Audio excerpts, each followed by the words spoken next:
Most golfers think the release is just a passive motion and that the club releases on its own. But this couldn't be further from the truth, and it's definitely not how the longest hitters release the club. They load a rotational torque in transition before the release even happens. I'm not talking about a club face rotation.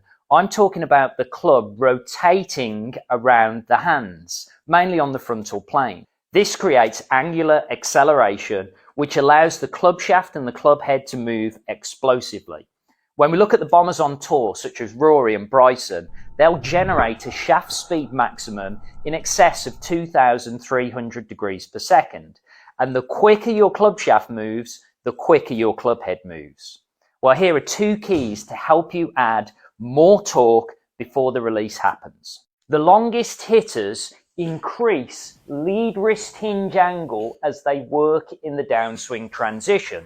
The downswing transition should be a race to release. We should never be holding on to angles, but the bigger hitters and the fast speed players will increase that angle all the way down to lead arm horizontal, and then from there they can release the club explosively through impact.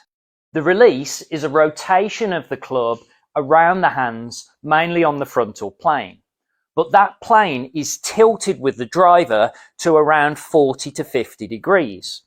When we can get the club approaching the ball ever so slightly from the inside, with the club head trailing the hands, that increases moment arm, adding more torque to the club prior to the release.